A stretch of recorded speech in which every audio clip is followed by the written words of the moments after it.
Selamat berjumpa kembali dengan kami, channel Info Nusantara.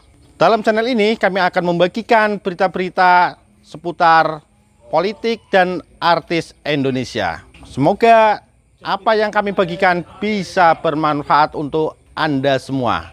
Salam NKRI harga mati. Info yang bikin geger. Utang RI tembus 7.554 T, Jokowi dianggap hianati perjuangan Soekarno.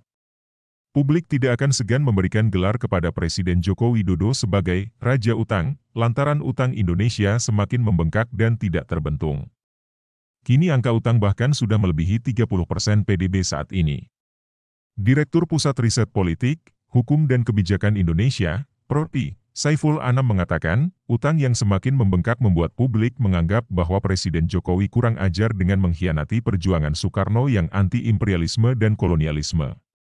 Soekarno sangat jelas menolak adanya dominasi asing di Indonesia, sampai-sampai menyatakan secara terbuka penolakannya terhadap membanjirnya dolar di Indonesia, ujar Saiful kepada kantor berita politik RMOL, Minggu 25 Desember.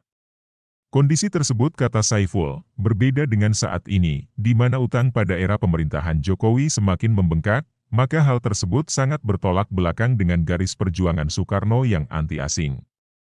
Tidak hanya itu, jumlah utang yang besar juga dapat dikatakan mengkhianati keinginan dan aspirasi rakyat yang menginginkan adanya utang semakin berkurang bahkan dapat segera diselesaikan, kata Saiful. Dengan kondisi itu, kata akademisi Universitas Shahid Jakarta ini, maka apabila dihubungkan dengan PDB Indonesia, maka sudah tentu utang per 30 November sebesar Rp7.554,25 triliun sudah melebihi 30% dari PDB saat ini. Ini tentu sangat berbahaya bagi bangsa dan negara, tegas Saiful. Karena kata Saiful, semakin banyaknya utang, maka akan semakin membebani masyarakat yang pada akhirnya harus menanggung beban utang yang diwariskan oleh pemerintahan Jokowi. Dengan kondisi itulah maka bisa jadi publik tidak segan-segan untuk memberikan gelar kepada Jokowi sebagai Raja Utang, karena nilainya yang terus tidak terbentung bahkan melebihi 30% PDB saat ini, pungkas Saiful.